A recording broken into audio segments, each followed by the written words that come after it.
कि ये हिंदू राष्ट्र था, हिंदू राष्ट्र है, हिंदू राष्ट्र रहेगा। भैया तो आपके पेट में दर्द कहाँ? जब हिंदू राष्ट्र था ही, है ही, रहेगा ही, तो फिर ये चिल्ला चिल्ली हाय हल्ला क्यों? विरोध कर रहे हैं ना। कहाँ विरोध करे जा रहे हैं? मेरे बाप ने नहीं किया था, मतलब मेरे बाप दादा भी स्वीकार किए हुए थे, था है मतलब हम भी स्वीकार किए हुए हैं, रहेगा मतलब मेरा बच्चा भी स्वीकार किए हुए है, तो फिर ये हंगामा क्यों?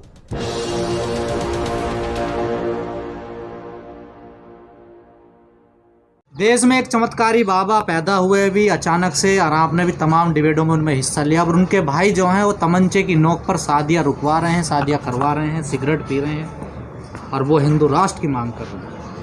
तो आप क्या कहना चाहते हैं? यही हिंदू अब तक राष्ट्र तो बाबा का प्रचार कर रहे थे आप लोग, अब उसके भाई का भी प्रचार कीजिएगा, कल होके उसके और दूसरे लोगों का प्रचार कीजिएगा। आप लोग खुद ही मोर्चा संभाले हैं प्रचार का। तो तमंचे पे होगा। अरे तो वो तमंचा जिस पे दिखाया, जिस पे ताना है, जिसको डिस्टर्ब किया है, जिसके साथ कोई असंवैधानिक गैर कानूनी हरकत किया है, वो आदमी अपना पुलिस में जाए, एफआईआर करे। अगर पुलिस एफआईआर ना करे तब वहां से आप लोग मोर्चा संभालिए।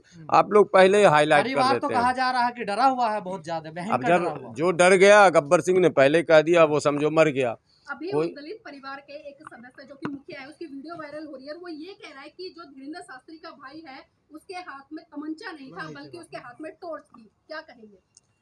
मैं सबसे पहले लोगों को बताना चाहता हूं, देश के लोगों को, बहुजन समाज के लोगों को, अगर बाबा साहब डर जाते तो इतना बड़ा आंदोलन खड़ा नहीं होता। परिस्थिति आप एक बार अनुमान लगाइए कि जिस समय बाबा साहब पढ़ रहे होंगे, बड़े हुए, उस समय की परिस्थिति क्या रही होगी। ना तो डेमोक्रेसी थी, ना तो कोई सोशल अवेयरनेस था, लेकिन बाबा साहब लड़े ना। आप उससे भी पहले जाएंगे तो जितने समाज सुधारकों के नाम आते हैं, सावित्रीबाई फूले अगर डर जाती तो क्या होता, ज्योतिबा फूले डर जाते तो क्या होता, और आप अभी स्वतंत्र भारत में मैं कहता हूँ साहब कांशीराम डर जाते तो क्या होता। साहब कांशीराम ने तो बड़े हिम्मत से काम किया और अजीब अजीब नारे लगाए, जो समाज खुद सुन के नारा डर जाता था, हिम्मत नहीं होती थी कि वो दोहरा दे। लेकिन साहब कांशीराम ने इतने जोरदार ढंग से वो मोमेंट चलाया कि गली गली में वो नारे सुनने को मिलने लगे। तो पहली बात, पहली शर्त, परिवार आंदोलन करे। परिवार, पूरा परिवार नहीं, पूरी जाति, पूरा समूह, पूरा ग्रुप, पूरा 85 जो रट रहे हैं, मैं उन तमाम लोगों को कह रहा हूँ, कौन सा 85 भैया, ये तो उल्टा खेल है। प्रचार कर रहे हैं आप लोग। मैं यही तो कह रहा हूँ कि ये जो मैं बोल रहा हूँ और ये जो आप बुलवा रहे हैं, ये लोग अपने अपने घरों में मोबाइलों पर सुनेंगे और कमेंट में 2-4 गाली लिखेंगे, फिर सो जाएंगे। समस्या का समाधान नहीं है। समस्या का समाधान है अभी बाबा अगर यहाँ आते, 3-4 बाबाओं के नाम मैं बताता हूँ। अगर मान लो कि बाबा बागेश्वर जी अगर यहाँ आते आज, तो कितनी भीड़ होती, कितनी भीड़ होती। कहाँ से वो भीड़ आती? अभी बाबा राजू दास अगर यहाँ आते तो कितनी भीड़ होती, आप बताओ कितनी भीड़ होती। और मौर्य जी आ रहे हैं, कितनी भीड़ है। चुने चुने लोग, बस जो लोग सक्रिय हैं, क्यों नहीं बुलाया, कहीं नहीं जाता है। आपको जब पता है कि मेरा शेर आ रहा है, मेरा हीरो आ रहा है, जिसने 85% की लड़ाई छेड़ रखी है, जिसने मोर्चा ले रखा है, जिसने रिस्क ले रखा है, जिसने अपनी जान हथेली पर ले रखी है, आपको बगैर बुलाए भी वहां जाना चाहिए।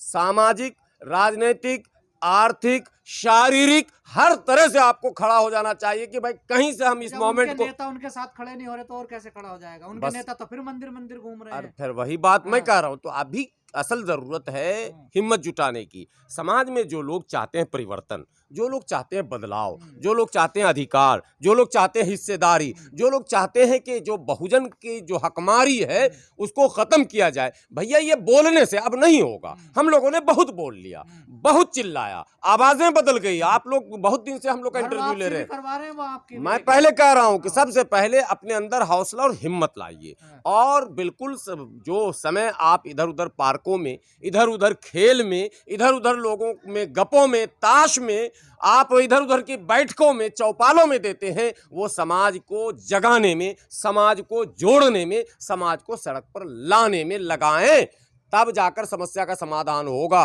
अब सुनिए, आपने सवाल पूरी नहीं होती, आप बहुत सवाल ठोकते हैं। अब घर वापसी की बात भी आपने कह दी। धीरेन्द्र शास्त्री कर रहे हैं। हाँ, धीरेन्द्र शास्त्री कह रहे हैं, कई लोग कह रहे हैं, तो मैं करवा रहे हैं वो। नहीं, कहीं करवा न रहे हैं। ये सब बेकार की बकवास की बातें हैं। ये क्या करवाएंगे बेचारे, इनके यहाँ से खुद ही भगदड़ मचा हुआ है। इनसे मैं फिर वही सवाल करता हूँ कि ये हिंदू राष्ट्र था, हिंदू राष्ट्र है, हिंदू राष्ट्र रहेगा। भैया तो आपके पेट में दर्द कहाँ? जब हिंदू राष्ट्र था ही, है ही, रहेगा ही, तो फिर ये चिल्ला चिल्ली हाय हल्ला क्यों? आप जैसे लोग विरोध कर रहे हैं ना, कहाँ विरोध करे? आपको चुप भी तो करना मेरे है ना, बाप ने समझाना नहीं है किया, आपको। था मतलब मेरे बाप दादा भी स्वीकार किए हुए थे, था है मतलब हम भी स्वीकार किए हुए हैं, रहेगा मतलब मेरा बच्चा भी स्वीकार किए हुए है। तो फिर ये हंगामा क्यों? ये आप बताइए, पहले उनसे पूछिए तो कि आप मानते हैं हिंदू राष्ट्र है भारत? अरे फिर वही बात, वो मानते हैं कि नहीं मानते कि था? वो कहा हो तो तैयारी कर रहे हैं बनाने की। नहीं, वो भाषण में कह रहे हैं, अभी तो योगी जी ने भी कहा था, हाँ। था है रहेगा। मैं यही तो जवाब जानना चाहता हूं, जब था है रहेगा, फिर खतरा किस चीज का? खतरा किस चीज का है? फिर आप बोल क्यों रहे हैं? जैसे हमारे पास जो चीजें हैं, मोबाइल था, मोबाइल है, मोबाइल रहेगा। अब मैं कहूँ मोबाइल मेरी चोरी हो गई, मैं खरीद कर रहूंगा, मैं ला कर रहूंगा, तो आप कहोगे इसको आगरा भिजवा कर रहूंगा या रांची में दाखिला करवा कर रहूंगा, यही रास्ता है ना भैया। जब था है रहेगा, खेल खत्म। खेल खत्म नहीं होगा, न था, कभी नहीं था, कभी था ही नहीं। जब से भारत का इतिहास है, हिंदू राष्ट्र कभी नहीं था, न है और न कभी रहेगा। भागदड़ तो मचा हुआ इस व्यवस्था से। एक व्यवस्था है, उस व्यवस्था में जो वर्ण व्यवस्था है उसको नाम ये हिंदू दे दें, सनातन दे दें, आर्यन दे दें, जो नाम इनको देना दे दें। उस व्यवस्था में जो भागदड़ मची है, उस व्यवस्था से अरबों लोग अब तक ट्रांसफर हो आप चुके जैसे हैं, लोग तमाम करोड़ों बहुजन नहीं। कह रहे अरे हैं, सुनिए, वो कह रहे हैं करोड़, किसी के माई के लाल में दम नहीं है जो हिंदू राष्ट्र बना दे। करोड़ों नहीं, अरबों की बात कर रहा हूं मैं। इंडोनेशिया पूरा का पूरा उसी व्यवस्था में था, बदल गया ना साहब। मलेशिया उसी व्यवस्था में था, बदल गया ना साहब। भारत में आज 30-35 करोड़ जो मुस्लिम, सिख, ईसाई, पारसी और इत्यादि बौद्धिस्ट, सबको आप अगर जोड़ें तो 35-40 करोड़ जो ये संख्या है, ये भी उसी व्यवस्था में जी तो रहा था ना साहब। बदल के भाग के आया। तो कुल आबादी अगर आप जोड़ें, पाकिस्तान में जो मुसलमान है वो भी उसी व्यवस्था में था, बांग्लादेश वाला भी उसी व्यवस्था में था। ये सबको जोड़ेंगे तो हमें लगता है अरबों लोगों ने इस व्यवस्था को ठुकराया है।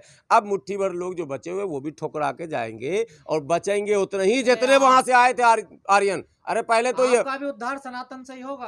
पहले सनातन उद्धार करने यहाँ नहीं आया था। देखिए, सनातन एक अलग शब्द है। इन लोग सनातन का, अब इन लोगों ने आड़ लेना शुरू किया है। सनातन का अर्थ कुछ और है। सनातन धर्म अगर बोलेंगे तो बौद्ध धर्म के लोग बोलेंगे हम हैं, इसलिए कि सनातन धर्म जो है वो है जो आदि से अंत आपकी तक क्या भूमिका मिटेगा। होगी हिंदू राष्ट्र इस्लाम में? वाले कहते हैं कि हिंदू राष्ट्र सनातन में हम आपकी हैं, भूमिका? इसलिए आप सनातन शब्द को मत इसमें लाइए। सनातन एक ठीक ठाक शब्द है, उसके अर्थ अलग हैं। धीरेन्द्र शास्त्री ठीक कर रहे हैं। नहीं, वो तो हिंदू राष्ट्र की बात कर रहे हैं, सनातन राष्ट्र कहाँ बोल रहे हैं। हाँ। और देखिए, भारत के बारे में एक बात मैं कहूँ, भारत के अधिकांश लोग, 85% लोग आज भी आर्थिक, सामाजिक, राजनीतिक दृष्टिकोण से पीछे हैं।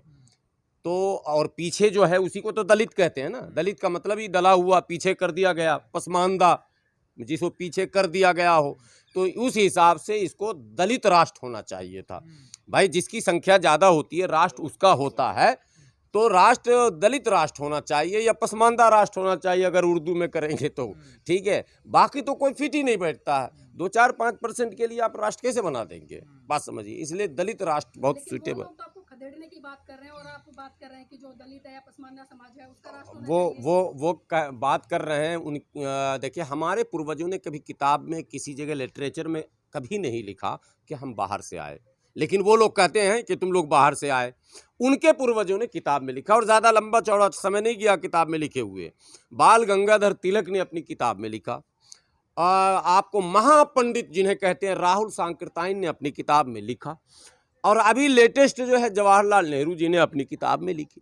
इन तमाम किताबों में जो Arctic home in the Vedas है, जो वोल्गा से गंगा तक है, जो डिस्कवरी ऑफ इंडिया है, उर्मिला थापर वगैरह में कई लंबी किताबें हैं, 20-22 ऐसी किताबें हैं जो प्रमाणित किताबें हैं, जिसमें उन्होंने स्वीकार किया कि हम जो है आर्यंस 5-7 हज़ार साल पहले आए। अब ये बताइए कि अगर कथित तौर पर ये हिंदू धर्म बहुत पुराना, बहुत पुराना, बहुत पुराना, तो इसके तो अनुयायी जो हैंडलर हैं, जो रिमोट जिनके पास है, वो तो 5,000 साल पहले आए यहाँ।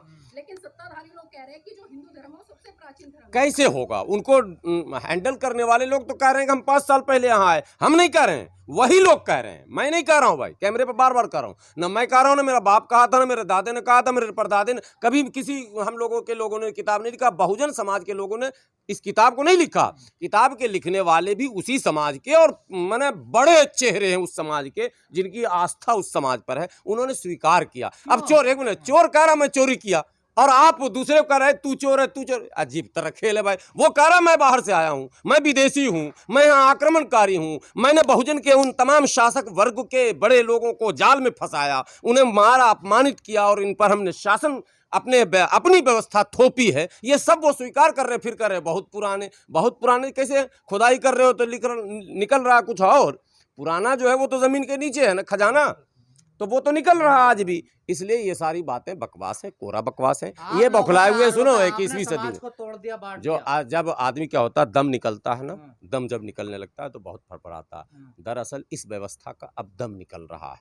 अब जो है वो लोग आम चौक चौराहों पर, आम चाय की दुकानों पर भी इस व्यवस्था पर सवाल उठा रहे हैं। और सुनिए, केवल हिंदू धर्म में नहीं, तमाम धर्मों में यदि वो व्यवस्था जो जाकर वहां भी कीड़े दीमक की तरह कमजोर कर रही है, वहां भी उठने लगे हैं। तो ये अरे हम क्यों, कोई नहीं मान रहा। कोई हिंदू लाके 10 ठो खड़ा करो जो कहे हिंदू राष्ट्र हम बनाना चाहते हैं, कोई नहीं करेगा, कोई करेगा नहीं। सबको डेमोक्रेसी में मजा आ रहा। हम आज बोल रहे हैं, ये संविधान की देन है, अभिव्यक्ति की स्वतंत्रता। हम अगर पहन रहे हैं अच्छा, संविधान की देन है। हम खा रहे हैं अच्छा, संविधान। क्यों हम लोगों को दास प्रथा की तरफ, गुलामी की तरफ लौटा रहे हो?